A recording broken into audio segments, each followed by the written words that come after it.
Lydia Daydal, Fight Connect TV, and I'm backstage at MTK Fight Night in the Macron Stadium, Bolton, with the one and only Tyrone McKenna. Good, Pablo, as Lee would call you, Pablo Escobar. Yeah. This is a look. It is a look, isn't it? Yeah, everyone's griefing me about it, but... Got them feels, evil boy. All Saints. Oh. I love it. All Saints is the shop of shops. But good to see you here. Yeah, well, you've run away to England. I know. It seems so. Ireland wasn't good enough for you. Because they're not happy with me, but listen, I had to do it. You're in foreign soil now. But listen, good to see you here. Why are you here tonight? I was here supporting Gary Cully and Tyrone McCullough. Obviously, Tyrone McCullough fought. He lost a very shocking defeat. Got it from him. I haven't seen him since, so I'm worried about him. But it's just one of those things with boxing. He was boxing well up until the point there he got caught a big shot. His chin there, and I don't think he recovered from it, and that's what happens in boxing. But I'm sure he'll bounce back. A lot of people that know Tyrone McKenna and Tyrone McCullough know of the two Tyrones. I had you on my podcast in Dublin, and I've interviewed you loads of times before. So it's even more for you. It's not just a teammate. You guys are really, really your brothers essentially. Yeah, I mean, he stays in my house all the time. Like, there isn't a week where he isn't in my house sleeping. I'm sure Trina is delighted with that. She's buzzing. She actually loves him, to be honest. She's buzzing when he comes down, but I don't know why. I should actually be more worried about that than I am. But yeah, she loves him, and he's like family to us. I go to training camp with him. I stay in a room with him at 12 weeks at a time for a camp, and so you get really close to people. And him losing, I feel like I've lost, and I'm gutted for him. I'm just shocked as well. I'm just shocked at what happened, but. I think all of us are a little bit shocked. It's one of those things. I mean, it's boxing. It happens. You know, it's the industry that we're in, but. I think everyone felt it when that stoppage came through. Yeah, I was shocked. See, to be honest, I was watching.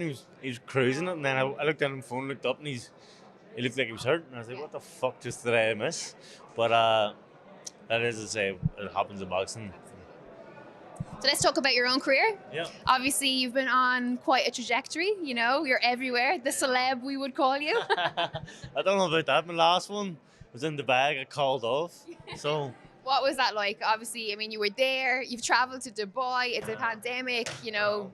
So I spent the whole camp locked away from everyone, you know, so didn't get COVID. So I was 11 weeks away from my kids and my missus. I flew over to Dubai. I weighed in, and that's hard to make. I was 6'1" to make 63.5. It's pretty hard. And so I done all the hard work and just to wake up on the day of the fight. Do you know what happened? Day of the fight, and the reception phoned me here. You've a COVID test at 10. I said, yeah, but it's 8 o'clock. Why you phoned me late? She said, oh, I'm sorry. I said, I'm fighting today. Don't phone me again. 20 minutes later, same person. Hey, you've got a COVID test at 10. I went, are you fucking serious, you maniac? Put it down. Next thing, knock at the door. I went, who the fuck's this? Walked out, opened it, leading. I went, Lee, what the fuck are you doing here? Get away. I'm fighting. And he was up to tell me the fight's off. And he looked at me and he went, okay, I'm late. And he went and Pete came about 20 minutes later and said, here, your fight's off. And I was just got, I was deflated. Like, I've said in a few interviews that I'd maybe rather got beat, because at least I had an opportunity to showcase my training and what I put into the camp. But I didn't even get that. So to go home empty-handed, and it took us 3 days to get home. So to go home empty-handed with nothing, it was very deflating trip. But you have to push it back, put it at the back of your mind, and look to the future, and hopefully a massive fight here announced in the next week or two. Really?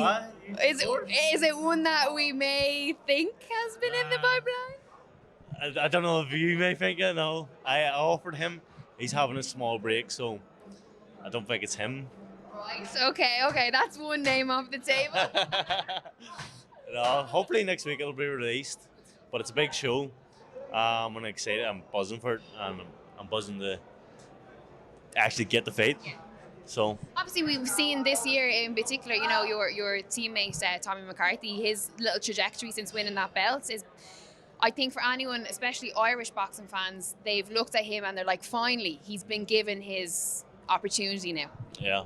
Well, he obviously had a few hiccups in the road, and he was depressed and wanted to leave boxing and stuff like that. And as being his best friend, it annoyed me to see someone who's that talented not getting the opportunities that he or his career not going the way it should have, really. And so to see him get bounced back with Pete Taylor and start winning titles and getting the recognition that he deserves and getting on the big shows and signing with the zone, it's unbelievable. And he's just a happier guy nowadays, obviously. Of course, he's got that matchroom money now.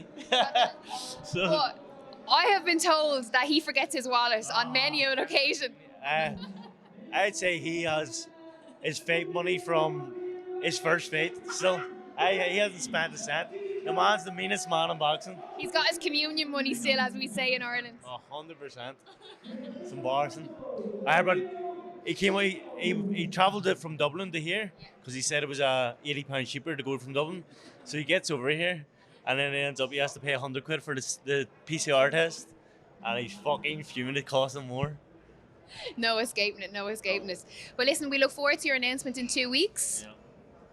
And then we'll get it I'm trying to get it out. We definitely will. And obviously, now that I am over here on British soil, the podcast will be back, so we'll have to get you for part 2. We had so much fun the first time. But yeah, absolutely, I look forward to hearing the fight announcements. Tyrone McKenna for Fight Connect TV.